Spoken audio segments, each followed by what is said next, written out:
welcome back to Forbes Sports Money. Joining us now, the Dealmaker Sal Galatioto, who's here to help us cover the state of sports. And guys, let's start with the media darling known as the Super Bowl.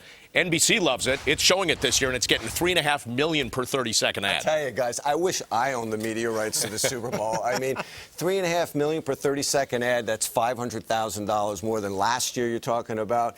You're also looking at some ads now going for $4 million per 30 seconds. So that 3.5 is the average. And I guess this is the benefit when you're looking at ad rates going up 59% on average since 2001. I've never seen anything like this. And Sal, that's good news because we're talking about companies have to buy those ads and they're spending the money. Look, this is the greatest media event arguably, ever, right? Every year, single elimination tournament. It's broadcast internationally, and I don't know how many countries around the world.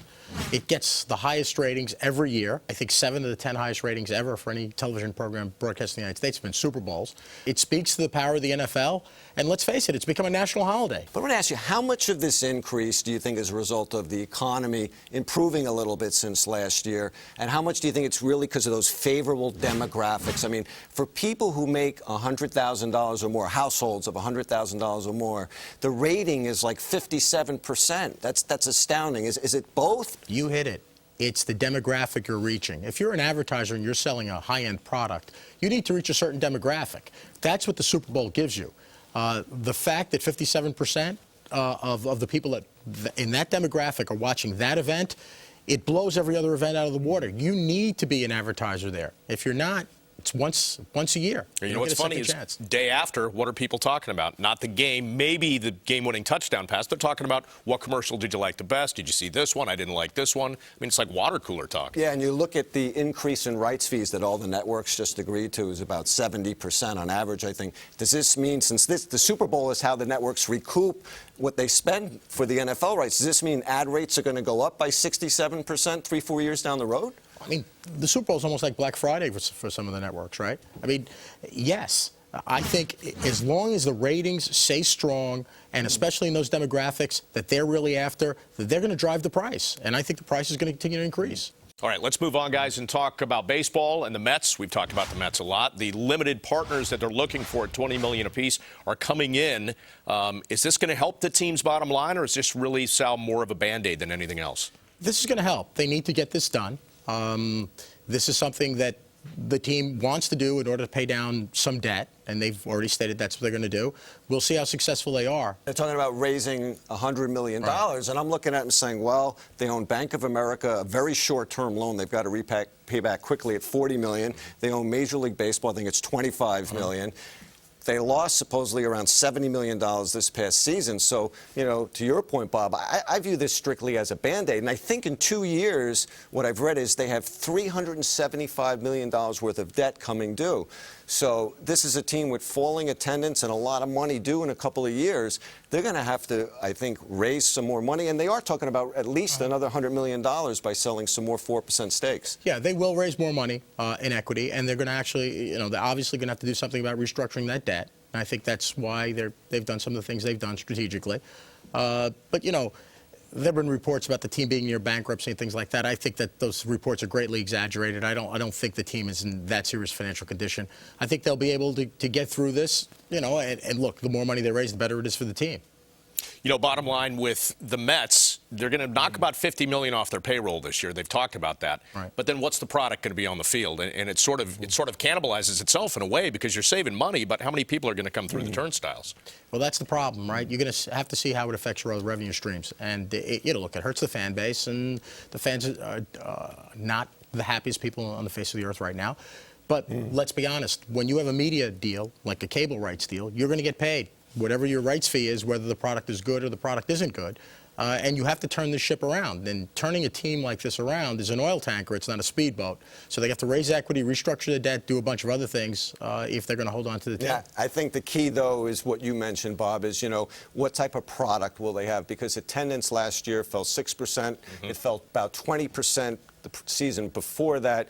So I think early on we're going to know, guys, based on season ticket sales and so forth, how quickly this team is going to have to sell more shares and whether Will Pons and Kat's going to be able to hold on to the team. And, part of the problem that they have is their division's gotten stronger. Yeah. I mean, the Miami team's gotten stronger. Washington's gotten stronger. The Phillies are a juggernaut. They were always very competitive. And the Braves have a great farm system. They always seem to be competitive. So it's going to be a tough road to hoe for them. Now, one thing we've also talked about is the Los Angeles Dodgers, obviously, are going to get a new TV deal. That's been a big part of the whole bankruptcy with Frank McCourt, the sale of the team. How big a carrot is that now that the incoming owner, whoever it is, knows that next big media deal is out there? Well, Bob, I think that's huge. Look, anybody who buys this team knows that the Angels have gotten $150 million a year rights fee.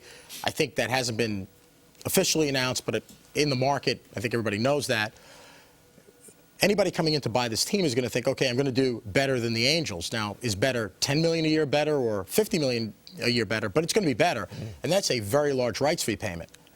So it's going to make this asset very attractive. One of the key drivers of value here is the media value and the size of the LA market, which obviously drives the media value. Well, Fox and the Dodgers have now agreed that, the Dodgers said, we're not going to try to pre-sell the TV rights in bankruptcy court. We're going to go by the current contract, which means November of this year they're going to negotiate with Fox.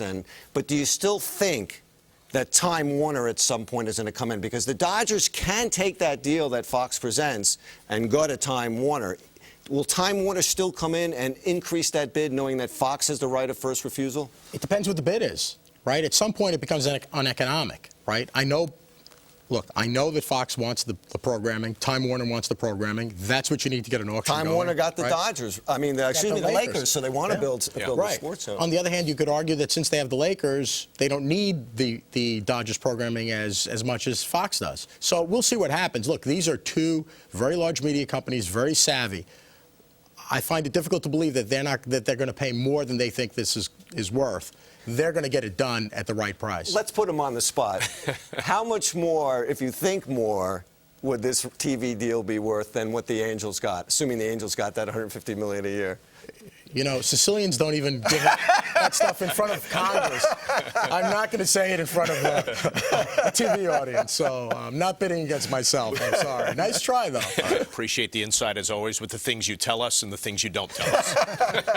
That's going to do it for this edition of Forbes Sports Money. To see even more topics that we covered, all you have to do is go to Forbes.com. Thanks to all of our guests for joining us, and thanks to you as well. We look forward to seeing you next time on Forbes Sports Money. Take care.